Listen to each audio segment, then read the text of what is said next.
All right, here in your second video, we're going to talk about rules for differentiation. So we're going to go back over a lot of the rules that you already learned in pre-cal and then throw in two more that you'll need to know next year in calculus.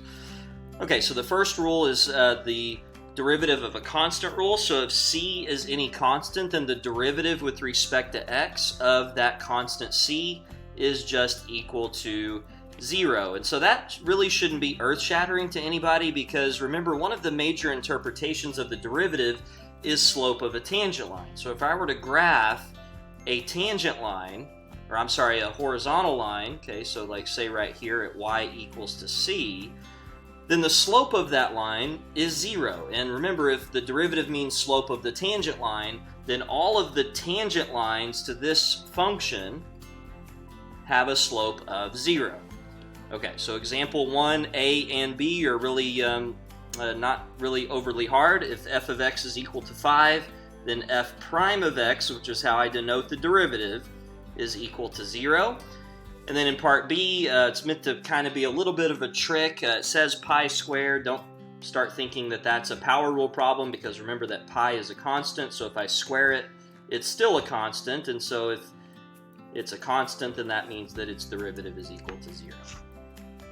Okay, so pretty straightforward there. Derivative of any constant is just 0. Okay, the power rule deals with x's being raised to some exponent, so x to the n, the derivative of this. Okay, remember from pre-cal, I'm going to move the exponent into the front, and then I'm going to multiply by x to the n minus 1, subtracting 1 from the exponent.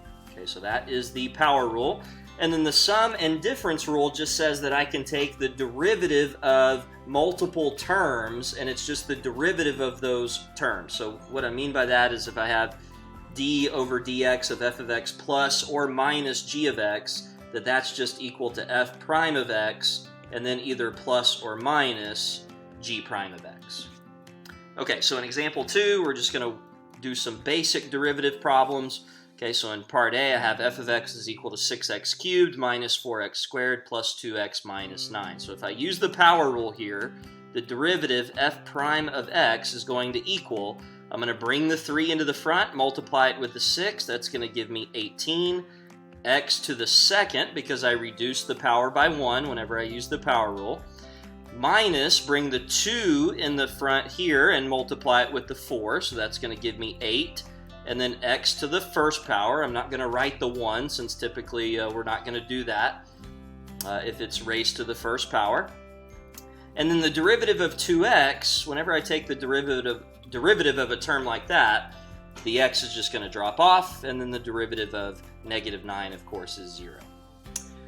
Okay, in part B, this is a rational function, and so what I'm going to do before I can use the power rule is I'm going to split through the numerator so that I can actually utilize the power rule. Now I know that you guys know the quotient rule, and we are going to talk about the quotient rule a little bit later on in these notes, but the quotient rule doesn't always have to be used. Whenever you can split through the numerator like this, you don't have to worry about using the quotient rule, and sometimes it's a lot easier to actually avoid the quotient rule altogether. So I'm going to split through the numerator by putting the 3x under all of the terms in the numerator, and that's going to simplify to 8/3 x squared plus 5/3 x minus 4/3. Now I haven't done any calculus yet. This is still f of x. Okay, so all I've done so far is algebra to try and make the problem into a form that I can actually utilize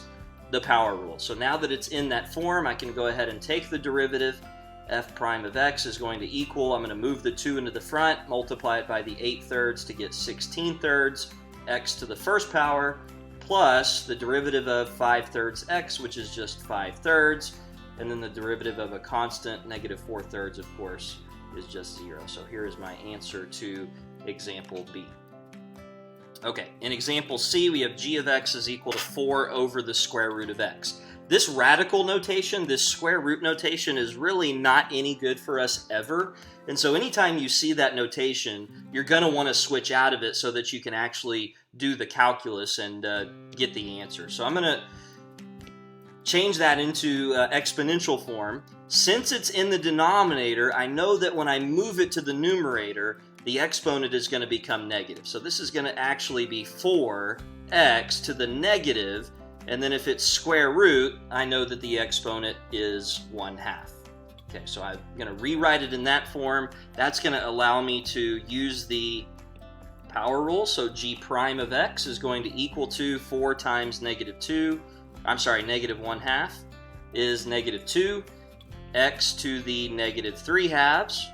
Okay, which if I were to write back into radical form would be -2 divided by the square root of x cubed.